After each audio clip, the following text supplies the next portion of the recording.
Morning, everyone. Can you hear in the back? Okay. We're glad to be with you, so thank you for coming. My name is Zopa. That means patience. As I just crowded someone out of the way in the coat room there. At least I was aware of my impatience. This is Bill and Dora, and we're associate teachers here. Is there anyone here for the very first time? We won't put you on the spot, but if you'll just raise your hand. Can you just keep it up for a minute? Okay. Oh, good. Thank you. Welcome. Special welcome.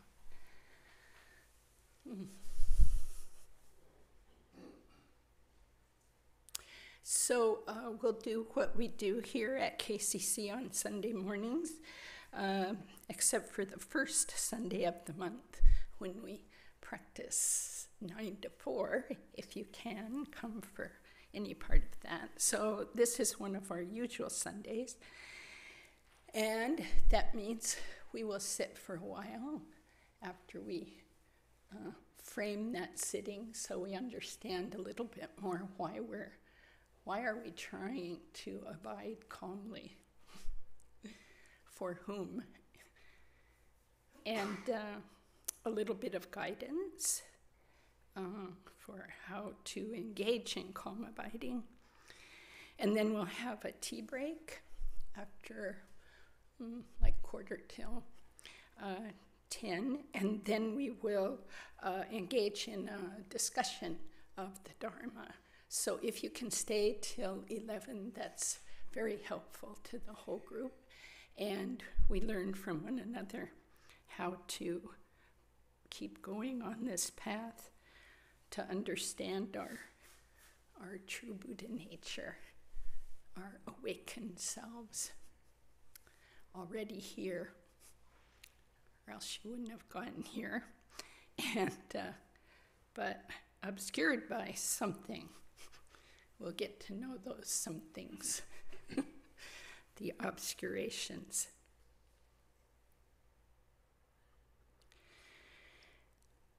So I've been thinking about patience.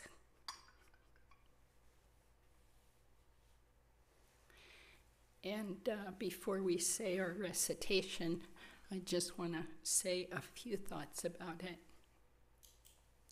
The Dalai Lama, in one text, defines this as remaining calm no matter what the circumstances are. That's a very tall order, to remain calm, peaceful, centered, confident, no matter what the circumstances are. So to do that, we need something beyond our frail selves. At least I do, and I seem to observe this in others, beyond our frail selves to rely on.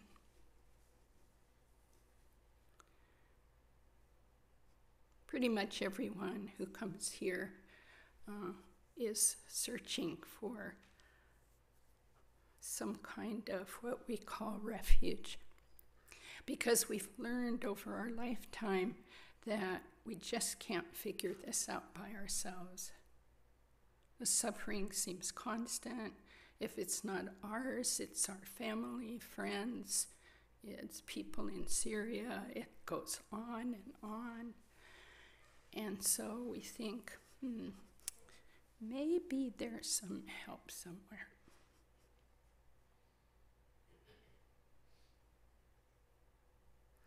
So let's do our recitation. Does everyone have a copy of it? If you don't, raise your hand, and it will be brought around. Just keep your hand up. Carolyn's bringing it too. There's a couple people in the back row. And over here. So keep your hand up so they can find you. Otherwise, they can't find you.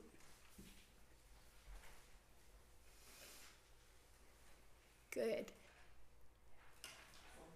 One more over here. We have lots of copies, so.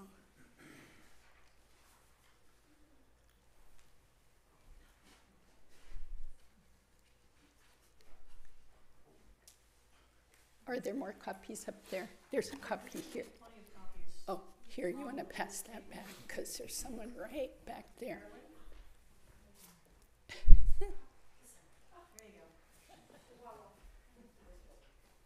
So on the front of this is the beginning prayers, and on the back are the ending prayers. So it's good to have that. Okay, as we recite this, just see if you can pin your mind to the words, whether they make sense or not. Until the summit of enlightenment is reached, I and all beings go for refuge to the sources of true refuge. I will now practice the absorption of calm abiding in order to release all beings from their particular suffering and establish them in lasting peace and happiness. Until the summit of enlightenment is reached, I and all beings go for refuge to the sources of true refuge. I will now practice the absorption of calm abiding in order to release all beings from their particular suffering and establish them in lasting peace and happiness. Until the summit of enlightenment is reached, I and all beings go for refuge to the sources of true refuge. I will now practice the absorption of calm abiding in order to release all beings from their particular suffering and establish them in lasting peace and happiness.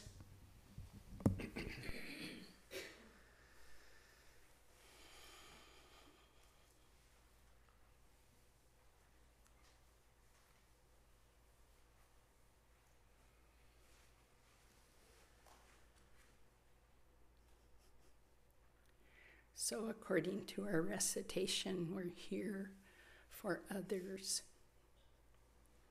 Of course, for ourselves too. But we're here to assist others. So I find it strengthens my calm abiding to remember that when I start. Sometimes during it, if I seem to just be drifting everywhere, I'm learning to concentrate. I'm learning to focus for the benefit of others.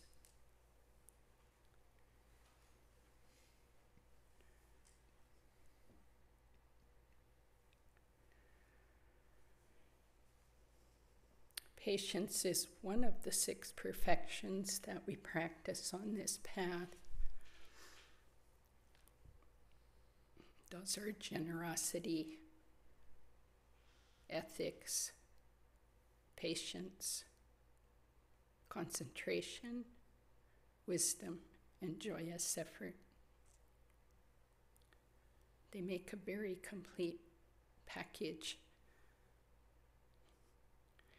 And if practiced well and diligently, can lead to this sense of waking up to our true nature. So this patience is a good antidote to frustration, anxiety. And I was thinking about how it's important to bring it to our practice of calm abiding. Of course, it's important to bring it to everything, but to our practice of calm abiding.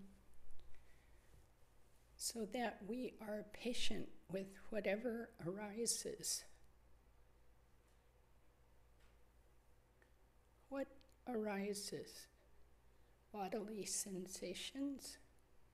So check in with those for a moment. And if you need to, shift a little to a more comfortable position. A nice straight back. But not rigid, just firm, just a firm foundation.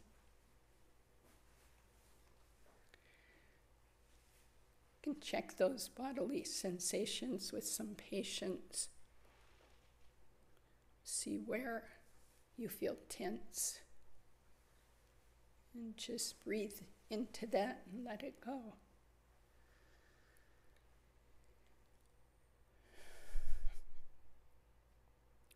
One of the places we hold tension that we don't really notice so much is in our face. Sometimes we sit down to meditate and we scrunch up our foreheads and our eyes are very intense. So we can just let go of that. Or for you, it might be the shoulders. It might be the hips or the feet. Just check in and let go of that tension. Patience seems to have a kindness within it.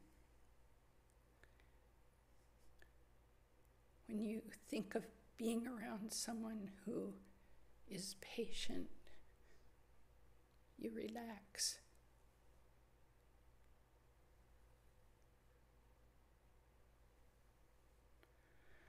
So let's be that way toward our calm abiding this morning.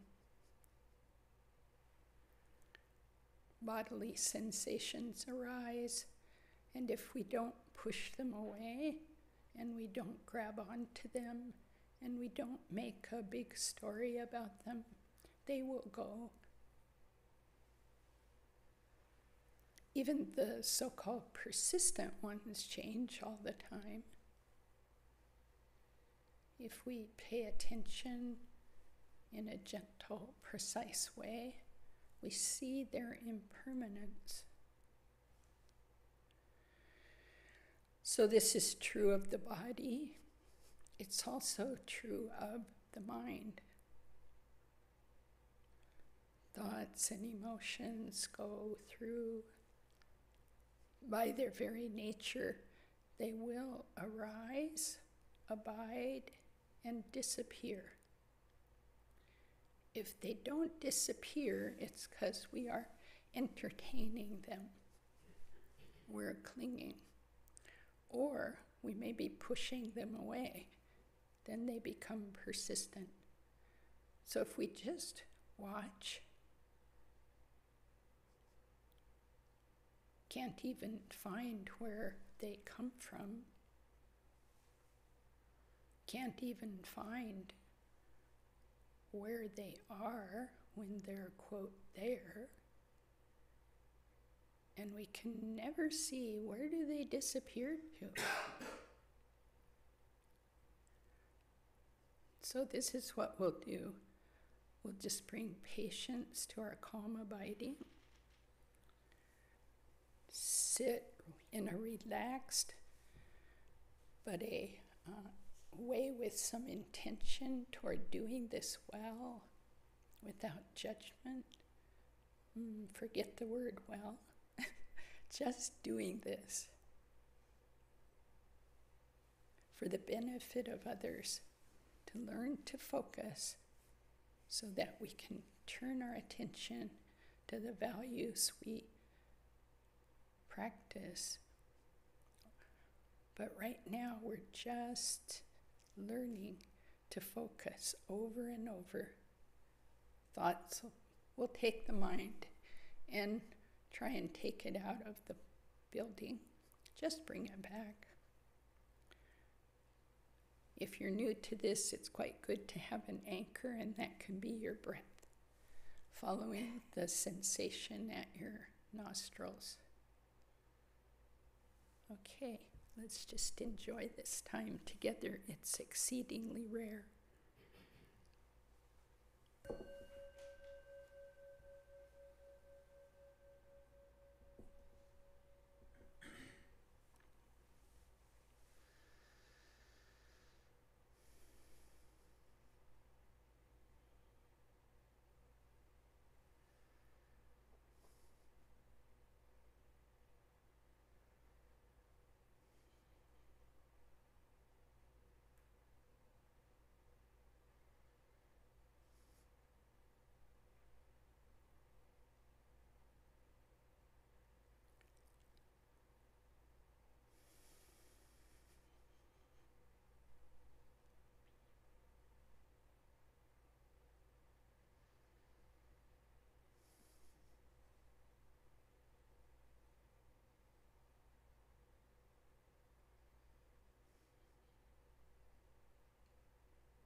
So check in, where's your focus? If it's off the object, just gently, with no judgment, bring it back. See that you can bring it back. And then if you need a stretch, have a stretch. If you need to shift, shift.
Again, check your focus.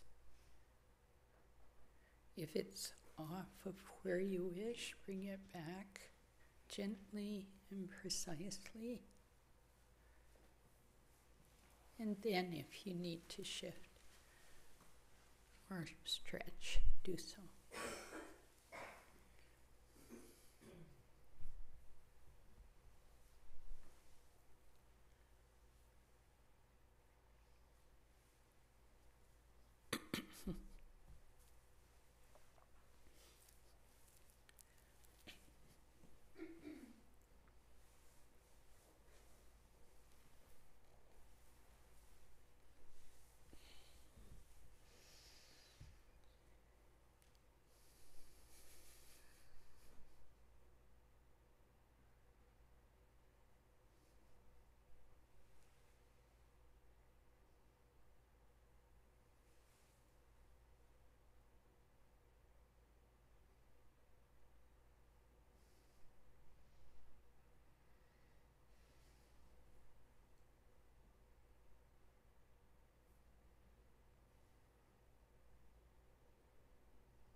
by this virtue may I quickly realize Mahamudra and establish all beings without exception in this state.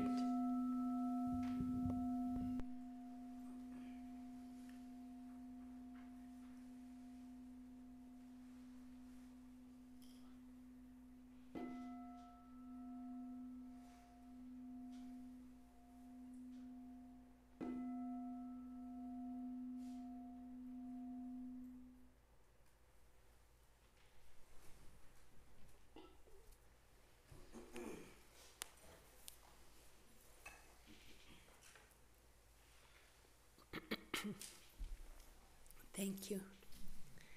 And thank you, Miriam, our Omse of the day. So I'm sure we have a few announcements before tea, and we'll start with Salitra. I want to welcome new people today who get here for the first time, and count if you've only been here once. So I would love if you just state your name. I'll call your name. Matt. Welcome, Matt. Welcome. Keith? Salitra, will you use the sorry. mic? Keith? That's okay, you still count. You don't have a name tag yet, so you still count. Yes, he does. Yes, he does. No, a permanent one. It's a temporary.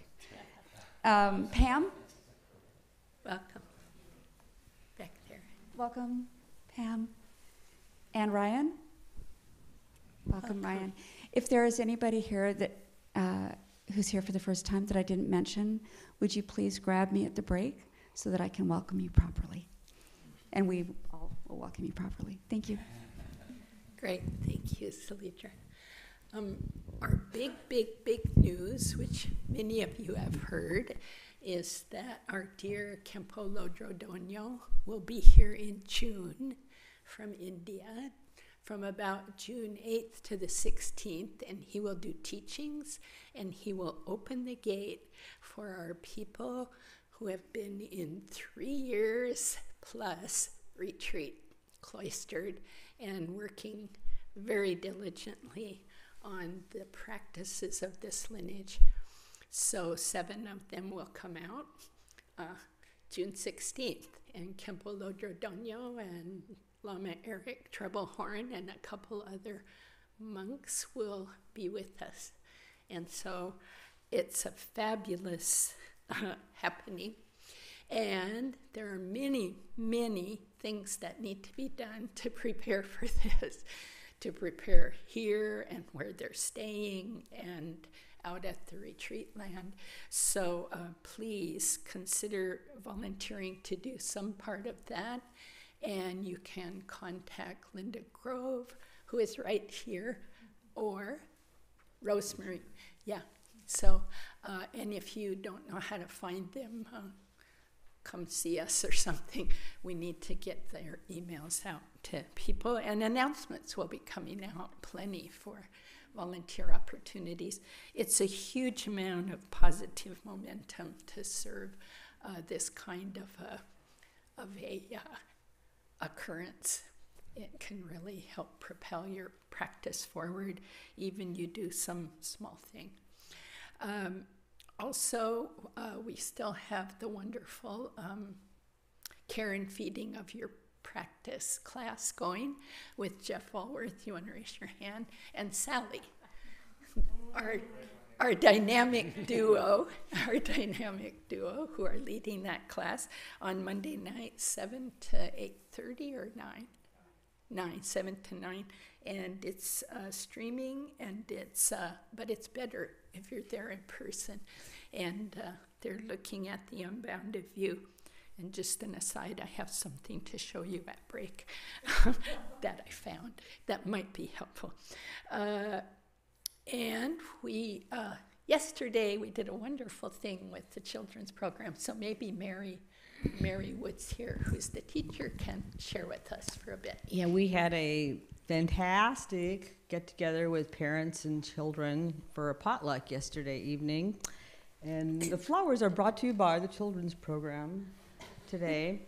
And I've already printed off some pictures from this fun event, so I'll put those downstairs for people to look at. And please check out the space that we've prepared for the kids. One room is totally dedicated for the kids. The other room is kind of multi-purpose room, but we'll be in there first, second, and fourth Sundays, at least into June. And let me know if you know anybody who's interested in the children's program. Currently, we serve children up to about 10, 11. So there's some different opportunities and possibilities too if people are interested, but need to let me know. There's information on the website, and my name is Mary Woods if you want to talk to me directly. But I look at these little beings and I think of them, once you were my mother, you know? So it's a wonderful opportunity to serve young families and to enrich the old ones. Yes, and my 2 grandchildren came, who are 3 and 5 1/4. But who's counting? Yeah, he insists on that part. So it was delightful, and we're excited. It's starting, and yeah, this will be a good thing. What other announcements? Oh, it is cleaning day, so if you can stay 15 minutes after and just help take cushions out and shake them, and there's a board back there. It's a whiteboard. You can pick a task and do it and make all of us very happy. Dora. After Q&A. That's after the Q&A. Yes, after the Q&A, not right now. Yeah.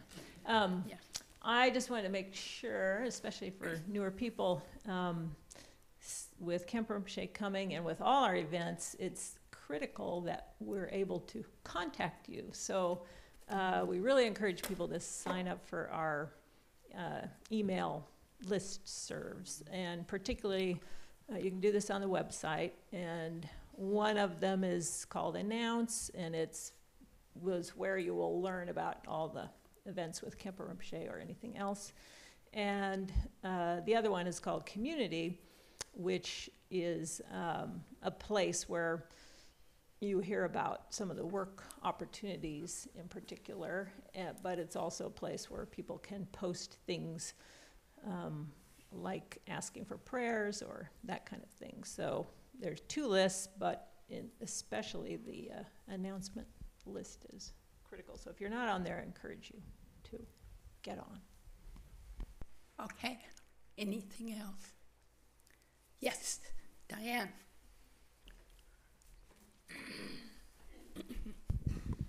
I'd just like to give a reminder about the bookstore. We have lots of new and used books. We have used books now mixed in with the new, so that if you want something but don't want to pay the full price, you might be able to find it used. I just wanted to point out that we have all kinds of specials and so on. Last year, we made almost $9,000 in the bookstore, and almost 70% of it was profit. And that's thanks to all the donations of things that we were able to sell from people. So please continue to donate, and please continue to shop, and your money really does help the center. Thank you. Thank you. Okay, tea time. Tea's downstairs. So.